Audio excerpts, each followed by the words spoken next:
Bonsoir, Monsieur Yves Brahima Koné, directeur général du Conseil du Café Cacao. Bonsoir. Nous vous remercions de nous accueillir. Monsieur le directeur général, quelles sont les attributions du Conseil Café Cacao? Le Conseil du Café Cacao n'est pas une structure opaque. C'est la nature de nos activités qui fait que nous ne nous découvrons pas souvent au monde. Vous reconnaissez que vous êtes une institution sensible? Je suis d'accord avec vous. Effectivement, nous sommes dans un secteur sensible. Justement, monsieur le directeur général, vous évoquez la question des prix. Comment sont fixés les prix des matières premières, du café et du cacao, et comment intervenez-vous dans ce processus? Le prix du cacao est fixé sur le terme de Londres. Les cotations sur le marché se font déjà sur la campagne 2019-2020.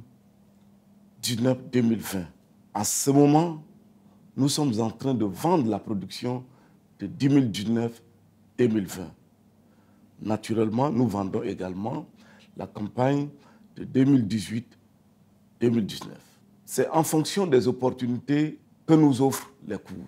Si le marché, nous considérons qu'il est bon, nous essayons de vendre la production de la Côte d'Ivoire aux exportateurs qui achètent et qui replacent pour leur compte. Quand le marché est mauvais, nous estimons à ce moment qu'il faut attendre. Dans une période récente, nous étions obligés de vendre tous les jours, que le marché soit mauvais ou que le marché soit bon.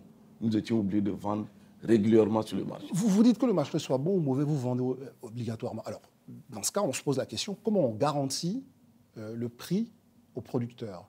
Nous calculons les prix moyens de vente que nous avons obtenus. Que vous avez réalisé au cours de l'année d'avant? Au cours de l'année, mais qui concerne l'année qui commence. Et sur la base de ce prix moyen de réalisation, on déduit le fret, l'assurance, tous les frais qui vous amènent en plantation. Et c'est là qu'on fixe le prix aux producteurs. Et dans le système actuel, le président de la République a décidé qu'on ne doit pas offrir aux producteurs moins de 60% du prix CAF. Le président a décidé cela, 60%. Est-ce que vous pensez, enfin l'institution pense aujourd'hui que c'est un prix qui est juste pour le producteur? En fonction du prix du marché, en fonction des cours, le prix peut être juste comme ne pas être juste. Parce que je vais vous prendre l'exemple du café. Cette année, les cours du café sont très bas. Et quand nous faisons le calcul, en fonction de nos prix moyens de réalisation, nous devons offrir aux producteurs 530 francs par kilo borchon. Ça, ce sont les calculs qui vous permettent de dire ça? C'est ça, en fonction de nos ventes. D'accord. Et dans la réalité, qu'est-ce que vous décidez? Le président de la République a décidé qu'il ne pouvait pas accepter qu'on aille à ce niveau. C'est pour ça qu'il a fixé un prix de 750 francs aux producteurs. Comme nous travaillons sur plusieurs années, quand nous faisons des résultats, nous mettons ces résultats sur un fonds de réserve. C'est ça qui nous permet de soutenir le prix aux producteurs quand les marchés ne sont pas bons. Alors, on va parler du rang de la Côte d'Ivoire au niveau du café. Nous avons perdu beaucoup au niveau du café, des problèmes de qualité de ce café et autres. Alors aujourd'hui, comment encouragez-vous les planteurs à retourner vers le café et comment améliorer, on va dire, la qualité du café ivoirien? Le problème de la Côte d'Ivoire au niveau du café, ce n'est pas un problème de qualité. C'est un problème de marché. Je pense qu'à un moment donné, la Côte d'Ivoire s'est focalisée sur la production du cacao en délaissant la production de café. Nous avons connu la période où la Côte d'Ivoire était le 3e pays producteur mondial de cacao, de café.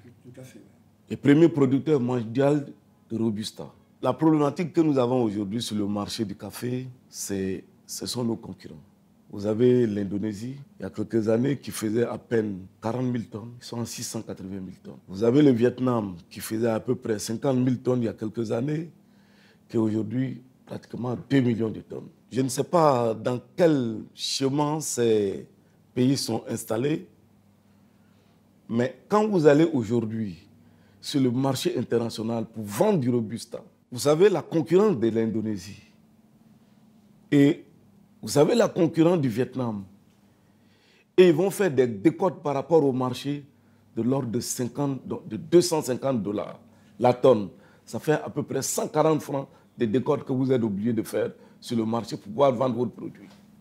En clair, c'est une culture que vous ne conseillerez pas, ou en tout cas, il n'y a pas de vraie politique pour pousser justement nos producteurs à aller vers le café. Alors, on va parler globalement. Non, je n'ai pas dit ça. C'est une question. Non, non. Vous avez dit, vous vouliez passer à la question suivante. Je vous dis, nous avons une politique. Dites-moi, je vous écoute, monsieur le directeur général. Le gouvernement nous a demandé d'aller à l'industrialisation. Dans le café, nous ne voulons plus vendre des cafés verts. Nous voulons vendre des cafés torréfiés, industrialisés. Sur cette question d'industrialisation, je vous réponds. Oui. La politique du gouvernement. Au mois de mars, nous envoyons à l'étranger